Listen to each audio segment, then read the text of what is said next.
Madame, Monsieur, bienvenue dans Vox News, votre rendez-vous quotidien de l'actualité. Je suis Fanny Wegscheider.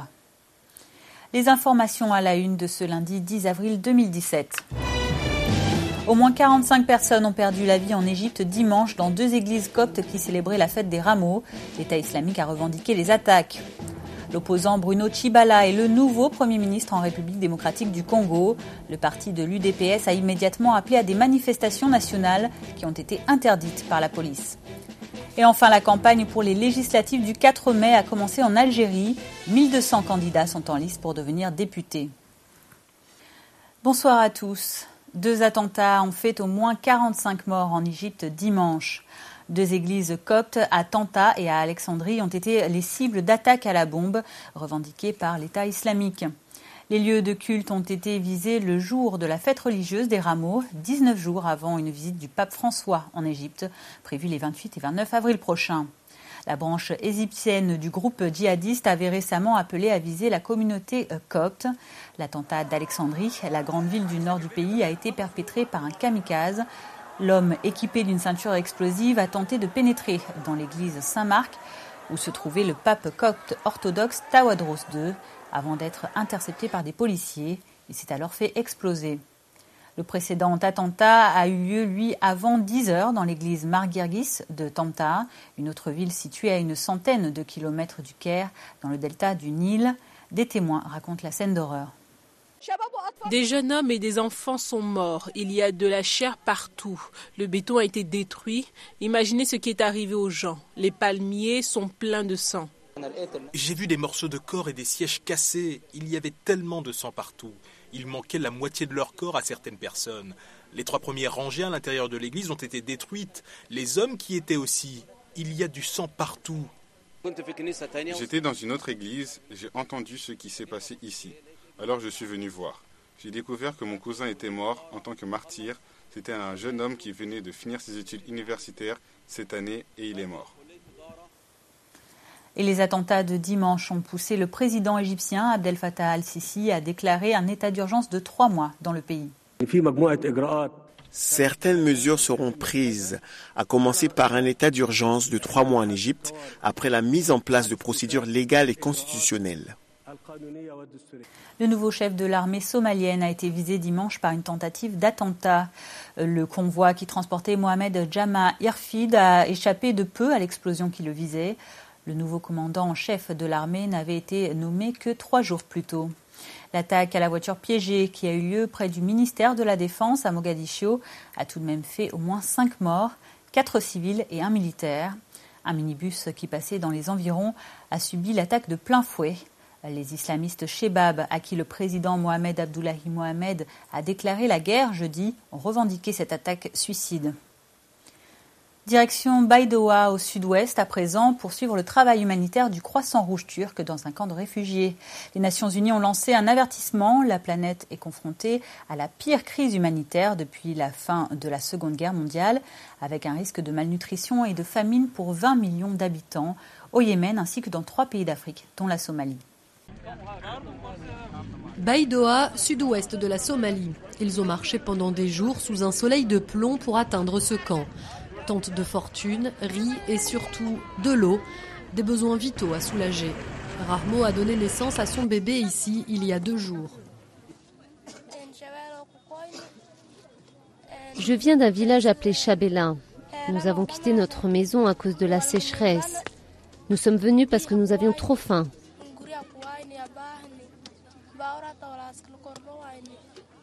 Pour les Somaliens, le souvenir de la famine de 2011, qui avait fait 260 000 morts, est toujours vivace. Mais cette année, les experts redoutent que le bilan soit encore plus lourd. Car de mauvaises récoltes, combinées à un manque de pluie, ont considérablement diminué les réserves. De plus, le choléra menace les populations affaiblies. Dans la capitale Mogadiscio, de nouveaux déplacés arrivent chaque jour dans les camps. Nous sommes partis, car il n'y a plus d'eau du tout. L'ONU met en garde contre la pire crise humanitaire depuis la Seconde Guerre mondiale. La Turquie, qui aide la Somalie depuis 2011, a décidé de mettre la main à la poche. 70 000 tonnes d'aide ont été envoyées ici par le Croissant Rouge turc et Turkish Airlines est la seule compagnie à desservir Mogadiscio. Ankara est un des principaux bailleurs de fonds du pays ravagé par la guerre. et plus de 15 accords bilatéraux ont été signés. Et la Turquie ne s'arrête pas là. Au Croissant Rouge turc, nous ne travaillons pas seulement pour la Somalie. Nous avons aussi lancé une campagne pour le Yémen et le Soudan du Sud, car toute l'Afrique de l'Est est impactée et a besoin d'aide. Rien qu'en Somalie, on estime que la moitié de la population, soit 3 millions d'habitants, a besoin d'une aide alimentaire d'urgence aujourd'hui. Et la veille au matin, c'est le Nigeria qui a été la cible d'une énième attaque. Vers 5h30 du matin, 2 femmes kamikazes ont tenté d'entrer dans une mosquée de Maiduguri, située près de la haute cour fédérale. Après avoir été interceptées, l'une d'elles a tout de même réussi à déclencher son gilet d'explosifs. Les 2 assaillantes sont décédées et 5 personnes ont été blessées selon la police. L'Agence nationale des gestions des urgences, elle, ne recensait que 4 blessés. Après la prière du matin, j'ai vu 2 kamikazes près de la boutique. Je leur ai demandé ce qu'elles faisaient ici. Avant qu'elles ne me parlent, la dame a pointé la bombe et les gens ont commencé à courir. La première kamikaze a été interceptée. Elle ne pouvait pas se frayer un chemin dans la mosquée et plus tard, l'autre a été abattue par des officiers civils. La bombe a été détonée par l'équipe de déminage. Capitale de l'État nigérian de Borno, Maiduguri est le berceau de Boko Haram, dont une faction est affiliée au groupe État islamique. Samedi, 9 personnes parties ramasser du bois, non loin de là, ont été arrêtées par un groupe de combattants qui ont tué 8 d'entre elles. D'autres villes du pays sont aussi frappées par les exactions du mouvement islamiste. Dans la nuit de samedi à dimanche, 4 policiers, un capitaine de l'armée et un civil sont morts dans la périphérie de Lagos, dans une tentative de libération d'otages par des hommes armés. La situation sécuritaire au Nigeria a poussé les agriculteurs affectés par l'insurrection de Boko Haram dans le nord-est du pays à appeler les Nations Unies à l'aide pour lutter contre la crise alimentaire. La demande a été formulée samedi lors d'une visite du patron de la FAO, l'Organisation pour l'alimentation et l'agriculture. José Graciano da Silva, qui visitait les champs irrigués de Gongolo, en périphérie de Maiduguri, en a profité pour dévoiler un plan d'aide de 62 millions de dollars sur 3 ans, plus de 38 milliards de francs CFA et 58 milliards et demi d'euros. La FAO prévoit par ailleurs d'aider 1 900 000 agriculteurs dans les 3 États du Nord-Est les plus touchés par les violences de Boko Haram, l'État de Borno, le fief du groupe islamiste, Adamawa ainsi que Yobe. Objectif, faciliter l'accès aux semences, engrais et pesticides pour la saison des semis qui commence dans 3 semaines. L'ONU estime que près de 10 millions de personnes ont besoin d'une aide alimentaire au Nigeria. Cette proposition envisage de donner notre stratégie de réponse pour la période 2017 à 2019 pour développer notre région. Nous pensons qu'il y a un énorme potentiel ici pour développer l'agriculture, l'élevage de bétail et la pêche. Nous espérons renforcer notre présence dans cette région en raison de l'importance de ce que nous avons vu, de la grave crise à laquelle la région fait face. En Gambie, le Parti démocratique unifié a remporté une victoire écrasante lors des législatives de jeudi. Avec une majorité absolue obtenue au sein de l'Assemblée nationale, le parti dont est issu le président Adama Barrow symbolise encore plus le changement d'air politique survenu depuis la chute de Yahya Jammeh, qui a présidé le pays pendant 22 ans. Le chef de l'UPD commente. Les résultats de ces élections, que ce soit la dernière présidentielle ou ces législatives, attestent du fait que Jammeh n'a jamais gagné une élection dans ce pays. Les scrutins étaient truqués en sa faveur. Désormais, nous avons une commission impartiale et honnête. Voilà pourquoi nous pouvons avoir ces résultats. Avec le président Barrow, nos façons de penser sont similaires. Nous sommes sur la même longueur d'onde. Au Bénin, quelques jours après le rejet du projet de loi portant révision de la Constitution par les députés, Patrice Talon a fait une sortie médiatique. Le président béninois a déclaré avoir pris acte de la décision des parlementaires quant à sa réforme. Il a surtout annoncé que l'idée de mandat unique n'était plus à l'ordre du jour. Conséquence, Patrice Talon pourrait être candidat pour un 2e mandat. Les explications par Romuald Bissot. Face à 3 journalistes béninois dans un show télévisuel, Patrice Talon n'a pas fait de la dentelle à propos de cet échec qu'il a échoué au Parlement la semaine dernière lors du vote concernant la recevabilité du projet de loi portant révision de la Constitution. C'est vrai que 60 députés étaient favorables à l'examiner. Malheureusement, il n'y a eu que 22 qui n'étaient pas favorables. Mais ils étaient en nombre suffisant pour bloquer. Mais comme c'est la règle dans notre pays, qu'il faut plus de 60, il faut au moins 63 pour que la révision soit examinée. Mais je m'incline devant les règles de mon pays. Pour moi, c'est derrière. La révision de la Constitution initiée par le président Patrice Talon, c'est fini. Avec le refus de cette réforme constitutionnelle, si chère au chef de l'État béninois, Patrice Talon martèle que le mandat unique est désormais rangé dans le placard. En 2021, il pourrait être candidat à sa propre succession. En 2021, j'aviserai. Donc les jeux sont ouverts. En fonction de mon ressenti, j'aviserai. Au cœur des échanges, il y a eu les opérations de libération des espaces publics, la lutte au commerce des faux médicaments. Aujourd'hui, la misère est palpable au Bénin. Patrice Talon reconnaît que cela fait beaucoup d'actions engagées à la fois. Mais il déclare qu'en tant que gouvernant, il a l'obligation de mettre de l'ordre. Le chef de l'État regrette qu'au Bénin, l'on priorise la politique politicienne au lieu de faire la politique de développement. En Côte d'Ivoire, une session extraordinaire des chefs d'État et de gouvernement de l'Union économique et monétaire ouest-africaine s'est tenue ce lundi 10 avril à Abidjan. Point focal, l'état de l'Union en vue d'arrêter des décisions pour une plus grande efficacité dans la zone. Reportage. Les chefs des 8 États de l'UEMOA, l'Union économique et monétaire ouest-africaine, se sont réunis en session extraordinaire ce lundi à Abidjan, la capitale économique ivoirienne. Cette rencontre a planché sur l'état de l'Union et la gouvernance de ses organes. L'UEMOA continue sa lancée sur le plan de l'intégration économique et de la recherche de la paix, malgré la persistance des menaces terroristes, selon Mamadou Ba, ministre sénégalais de l'économie et président du Conseil des ministres de l'organisation, qui a enregistré une croissance de 6,8% en 2016 contre 6,6% en 2015 et un taux d'inflation de 0,3% contre 1%. Les efforts d'investissement en infrastructures engagés par les États membres de l'Union dans le cadre de leur plan stratégique de développement se sont intensifiés à la faveur d'une mobilisation accrue de ressources internes et extérieures.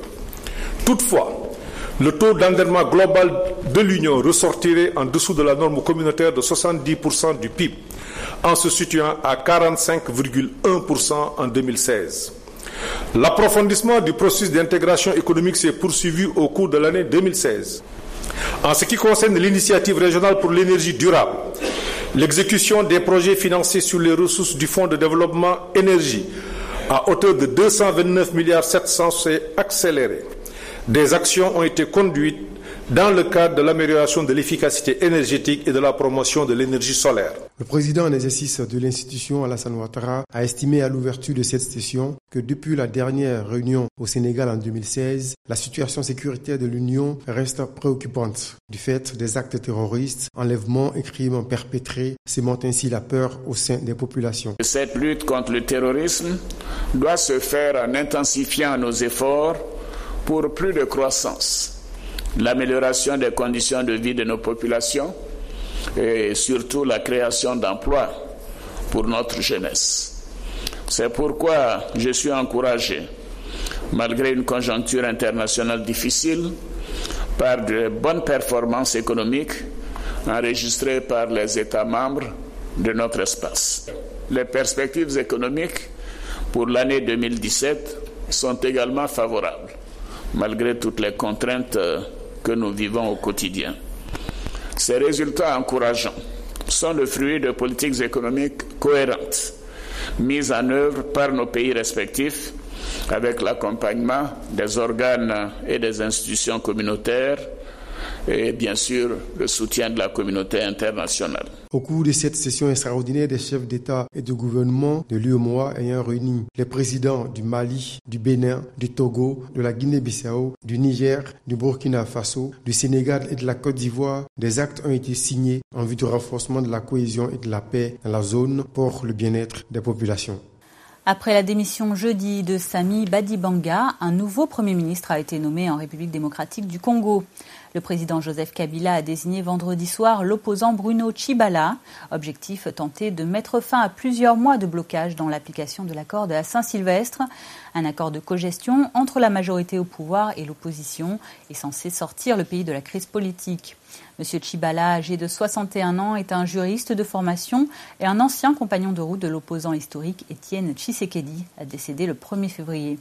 Bruno Tshibala était le porte-parole du rassemblement constitué autour de M. Tshisekedi et dont il a contesté la légitimité du fils Félix à la tête de la coalition après la mort de son père. M. Tshibala a été exclu fin février et du rassemblement et de l'Union pour la démocratie et le progrès social dont il était aussi l'un des principaux dirigeants.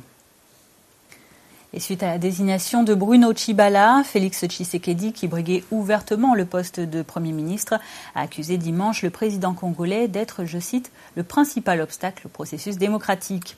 Le choix d'un membre d'une branche dissidente du parti d'opposition de l'UDPS a également déçu François Mwamba, un ancien allié de Joseph Kabila, qui a reproché au président de s'être ainsi mis en dehors de l'accord du 31 décembre.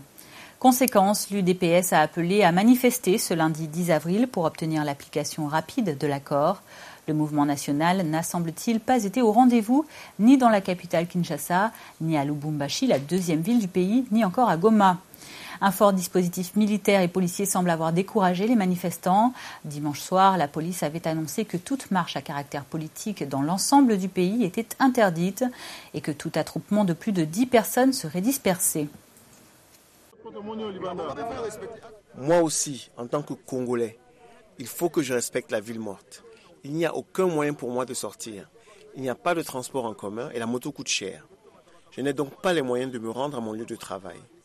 Nous irons faire le vrai dialogue qui demandera l'assistance de tous les Congolais qui viendront pour sauver la population. Mais aujourd'hui, nous voyons les opposants en train de chercher leur poste et la majorité qui est en train de conserver son pouvoir. Où est la part du peuple aujourd'hui ? Restons en Afrique centrale. Au Cameroun, une réunion des ordonnateurs nationaux et régionaux du Fonds européen de développement de la région Afrique centrale s'est tenue jeudi et vendredi à Yaoundé. La rencontre a lieu dans le cadre de la coopération entre le groupe des États d'Afrique, des Caraïbes et du Pacifique, ainsi que de l'Union européenne. Une réunion qui vise à des échanges denses et fructueux dans la perspective d'un partenariat dynamique. Violetta Massoussi et Fabrice Mvama pour les détails. Examiner d'une part la mise en œuvre des programmes indicatifs nationaux, du programme indicatif régional et intra-ACP pour en améliorer l'efficacité et d'autre part les questions thématiques du développement, c'est la mission que s'est donnée les membres du groupe des États d'Afrique, des Caraïbes et du Pacifique et de l'Union européenne, dans le cadre de la réunion des ordonnateurs nationaux et régionaux du Fonds européen de développement de la région Afrique centrale. Parce que l'Afrique centrale est souvent restée à la traîne avec un taux d'investissement très bas à l'exception du Cameroun où plusieurs projets ont été financés ou sont en cours. Il est donc question de faire le point. Le partenariat entre l'Europe et l'Afrique se fait au niveau continental mais aussi au niveau régional. Et il est clair que cette région particulièrement est confrontée à des défis importants point de vue politique, point de vue économique et point de vue stabilité.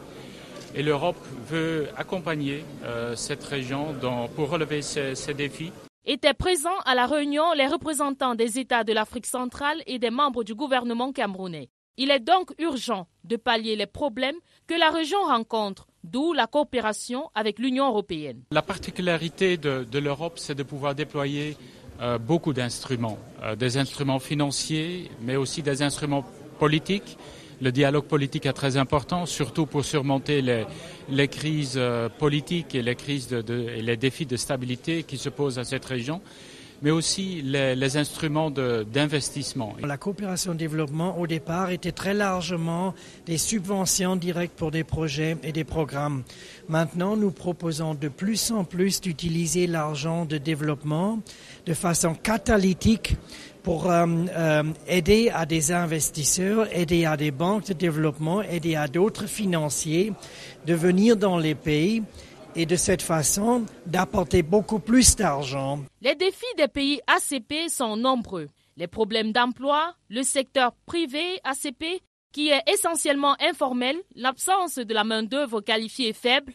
Au moment où l'accord de Cotonou s'achève, l'on se demande ce que deviendra la coopération ACP-Union européenne. L'accord Cotonou, en effet, vient à échéance en 2020 et nous devons réfléchir ensemble, parce que c'est un partenariat, comment donner corps à nos relations au-delà de 2020. Il est clair que le monde a changé, nos relations doivent évoluer avec le monde qui change, l'Europe a changé et l'Afrique a évolué énormément. Cette réunion qui a été organisée avec la collaboration du secrétaire général du groupe ACP et le gouvernement camerounais s'est tenu du 4 avril au 7 avril 2017. L'opportunité était d'envisager des mécanismes et outils pouvant permettre de consolider et d'amplifier l'action du Fonds européen de développement dans ses différents volets d'intervention, tant au niveau national que régional et même intra-ACP. En Afrique du Sud, l'appel à l'unité récemment lancé au sein du Congrès national africain a été prolongé ce week-end. Alors que Durban abritait dimanche un hommage à Ahmed Kathrada, une figure de la lutte anti-apartheid décédée fin mars, l'ancien ministre des Finances du pays s'est exprimé. Le respecté Pravin Gordhan a appelé les sympathisants du parti créé par Nelson Mandela à redonner une image de confiance au parti au pouvoir, et ce malgré les appels répétés à la démission de son leader, le président sud-africain. Jacob Zuma, qui a récemment procédé à un remaniement ministériel très critiqué et qui reste empêtré dans plusieurs affaires de corruption présumées. C'est un pays libre, mais ce n'est pas le respect, ça. Tout le monde ici a parlé de l'unité dans l'ANC. Où est l'unité dans l'ANC ? Tout le monde a déclaré que nous nous respecterons et trouverons des solutions à nos problèmes dans nos structures. Vivons selon ce principe. Camarades, laissez-moi vous dire une chose. Si nous ne pouvons pas nous unir entre nous, il n'y a pas d'espoir pour nous en 2019. Souvenez-vous de cela. Nous ne pouvons pas continuer à nous battre entre nous. Nous allons perdre la confiance des gens de partout, de toute l'Afrique du Sud, et ce n'est pas ce que nous voulons. Nous savons aujourd'hui qu'il n'y a pas d'autre organisation qui puisse assurer une Afrique du Sud démocratique, sans race et non sexiste. Il n'y a personne en qui nous puissions avoir confiance pour assurer le bien-être des 55 millions de Sud-Africains. L'unité ne peut pas être basée sur l'argent. L'unité ne peut pas être basée sur les petits sacs marrons qui se promènent un peu partout. Ce n'est pas l'ANC de Kathrada. Au nord du continent, la campagne pour les élections législatives a démarré ce week-end en Algérie. Dans un pays où, malgré les difficultés économiques, les électeurs semblent peu intéressés par les débats politiques, c'est une campagne plutôt timide qui a été lancée en vue du scrutin du 4 mai. Dans les différents quartiers de la capitale Alger, peu de partis avaient encore accroché dimanche matin leurs affiches. Ce sont quelques 1200 candidats qui sont en course pour occuper les 462 sièges de députés à l'Assemblée populaire nationale. Ils devront convaincre 23 millions d'électeurs algériens en 3 semaines. Mis à part que ce soit, quand on voit des affiches partout, ça ne me dit absolument rien. En fait, ça n'a rien changé à notre vie et ça ne change. Je pense que ça ne changera jamais. Même si ça reste mon propre avis, mais voilà ce que j'en pense. Le Coran te dit, tenez vos promesses, elles sont une responsabilité. Mais ils se portent candidats et font des promesses pendant la campagne électorale qu'ils ne tiennent pas par la suite. Disons, la majorité de la population n'est pas politisée. D'après moi, on pousse les gens à voter, mais moi personnellement, je ne connais pas ces élus. À quelques jours des échéances électorales, on nous fait débarquer des gens qu'on ne connaît pas. Et refermons ce journal avec un mot de sport. Demain, mardi, ce sera le lancement du 26e Tour cycliste international du Togo. Une centaine de cyclistes d'une dizaine de pays d'Afrique et d'Europe sont attendus pour la compétition qui se tiendra du 11 au 16 avril 2017. Présentation du Tour avec notre envoyé spécial au Togo, Noël Tadénion.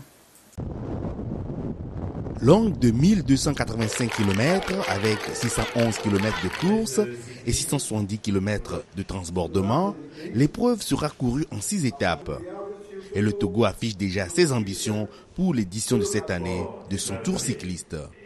Gagner au moins 3 étapes à défaut du maillot jaune. Ce défi, nous l'avons lancé à nous-mêmes qu'il y en aura un grand changement. Nous venons à peine d'arriver. Mais grâce à nos partenaires et surtout au ministère des Sports, nous avons eu le courage de placer cette 26e édition sous une force qui est un défi pour nous que nous pouvons faire de notre mieux. Nos ambitions, c'est de pouvoir tout faire pour gagner les étapes de montagne, pour encourager la fédération qui s'est battue pour nous amener à Daï, pour faire plaisir aux Togolais. Nous allons tout faire pour mettre les pieds sur les étapes de montagne. La Fédération togolaise de cyclisme s'est donné les moyens de ses ambitions.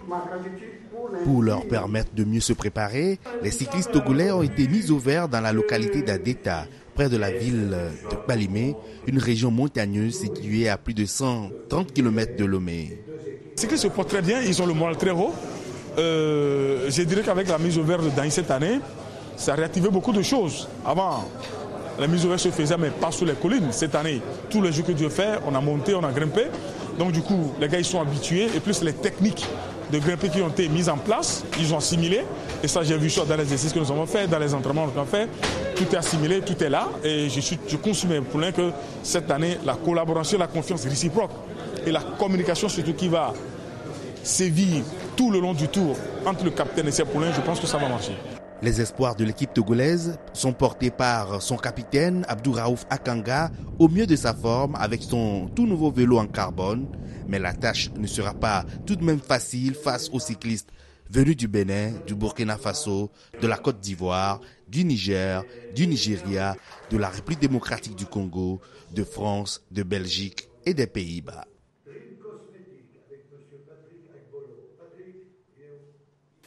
C'est la fin de ce journal. Avant de nous quitter, voici le rappel des principaux titres développés ce soir. Au moins 45 personnes ont perdu la vie en Égypte dimanche dans 2 églises coptes qui célébraient la fête des Rameaux. L'État islamique a revendiqué les attaques. L'opposant Bruno Tshibala est le nouveau Premier ministre en République démocratique du Congo. Le parti de l'UDPS a immédiatement appelé à des manifestations nationales qui ont été interdites par la police. Et enfin, la campagne pour les législatives du 4 mai a commencé en Algérie. 1200 candidats sont en lice pour devenir députés. C'est la fin de cette édition. Merci à vous de l'avoir suivi. Rendez-vous demain pour un nouveau journal Vox News. Bonne suite de programme sur Vox Africa.